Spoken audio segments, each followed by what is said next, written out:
The Wall Bowl games for you here on Friday. 5 of them, in fact, fortunately for you. This show's called the Power 5, so I'm going to hit all of them. Let's not waste any time. Noon Eastern, we've got the Armed Forces Bowl between Oklahoma and Navy.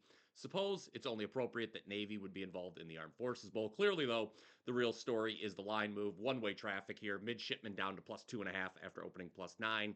This is because, you guessed it, Oklahoma has had 24 players hit the portal and will be without 10 starters. Seems like a pretty big deal. Michael Hawkins is going to get the starting nod at quarterback for the Sooners. You should probably expect a pretty run-heavy approach on offense from them. Receiver group very thin. Speaking of running the football, Navy 7th in the country in doing just that in rush yards per game. They should be pretty fired up here, going for just their 6th 10-win season in program history and facing an SEC opponent for the first time since 1955. Wow. You have to figure the middies are going to be more motivated coming into this game. The question becomes whether or not you think the line has moved too much at this point. If you like Navy, might as well just bet them on the money line around plus 115. I think that's what I'll do. 3:30 Eastern, we've got the Birmingham Bowl between Georgia Tech and Vanderbilt. This is actually a pretty good bowl game for this time of year, December 27th. Tough call as well. Georgia Tech now -3 after opening -2.5.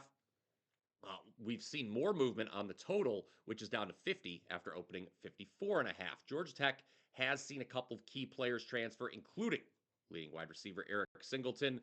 The Yellow Jackets will be looking for back-to-back bowl wins for the first time in 20 years. Meanwhile, this is the first time Vandy has been in a bowl period in the last 6 years.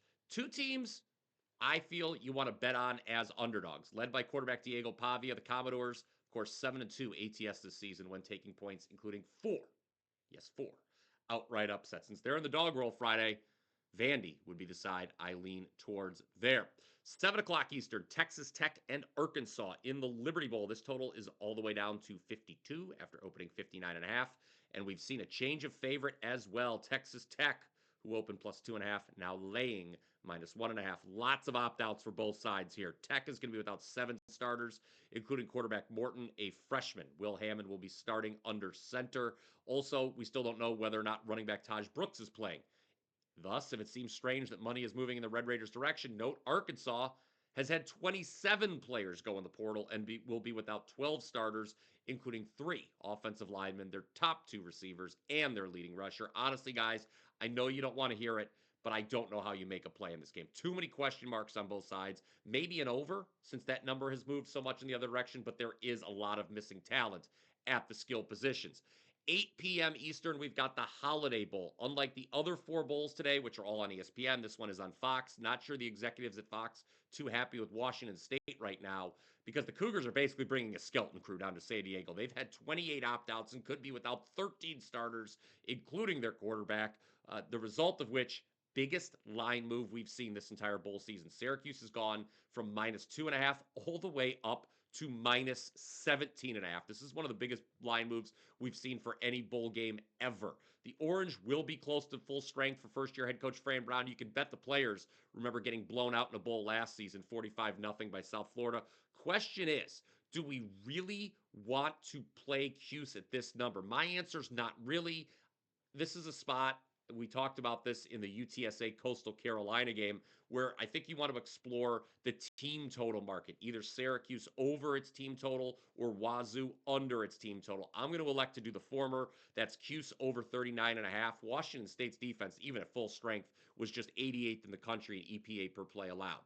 And finally, 10:30 p.m. Eastern, we have Texas A&M versus USC in the Las Vegas Bowl. A&M has taken money here, going from a 1 to a 4-point favorite. Total's been slightly bet up as well, 50.5 to 52. For what it's worth, even though they suffered through disappointing regular seasons, I have both these teams still power rated in my top 20. So it should be a good game out in Vegas.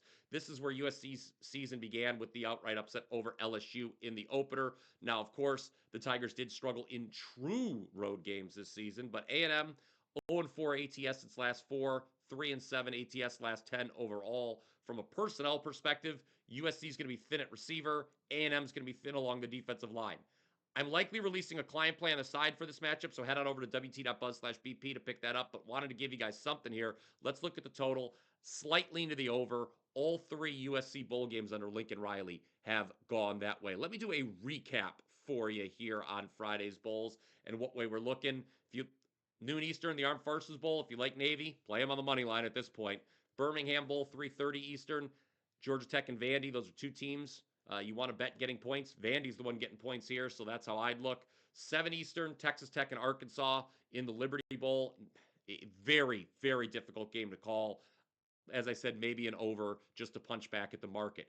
8 p.m. Eastern, Holiday Bowl, would look at Syracuse over its team total. I think they can name the score there. And then at 10:30 in the Las Vegas Bowl, like I said, I think USC makes it 4-0 to the over in bowl games under Lincoln Riley. Go ahead and comment down below with your thoughts on those selections. Then head on over to wt.buzz/pp for all of my top plays for Friday and beyond. Still number one in CFB the last 13 months, up 53.4 units, and I've got a 5% max bet for the college football playoff quarterfinals currently available. 9-3, 75% with all max bets in football over the last year plus. That's NFL plus college, including 2-0 this past regular season in CFB. Texas Tech over Arizona State, Fresno State over Colorado State. These 5% plays do not come around often, so head on over and take advantage right now. That will do it for Friday's edition of the Power 5. Smash that like button if you enjoyed it. Make sure you're subscribed to the WagerTalk YouTube channel. And until next time, guys, let's cash some tickets.